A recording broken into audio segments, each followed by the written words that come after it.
लगभग 4.5 अरब वर्ष पहले पृथ्वी एक जलता हुआ अग्निपिंड थी। अंतरिक्ष से लगातार उल्कापिंड टकरा रहे थे।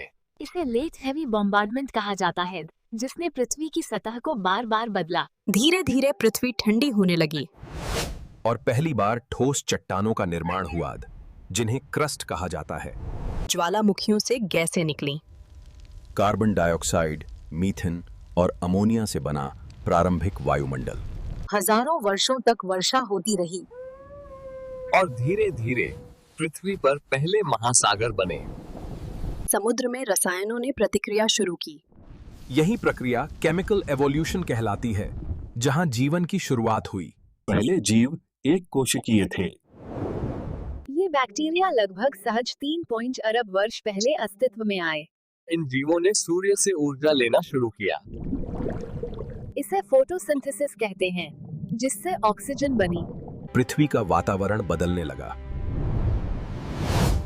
इसे ग्रेट ऑक्सीजनेशन इवेंट कहा जाता है। जीवन जटिल होने लगा और बहुकोशिकीय जीवों का विकास हुआ।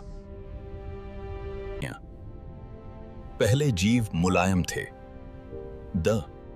इनमें कोई हड्डी या खोल नहीं था। फिर आए कठोर जीव, जैसे ट्राइलोबाइट्स, जो ऑर्थोपोड्स के शुरुआती रूप थे। पौधों ने धरती को हरा बनाया और ऑक्सीजन स्तर को तेजी से बढ़ाया।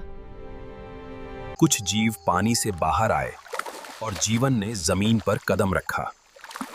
इन्हें उभयचर कहा जाता है। समय के साथ जीवों में विविधता तेजी से बढ़ी। ये काल एवोल्यूशनरी रेडिएशन कहलाता है। फिर उभरे छोटे स्तनधारी जीव। डायनासोर के विलुप्त होने के बाद इन्हीं का प्रभुत्व बढ़ा।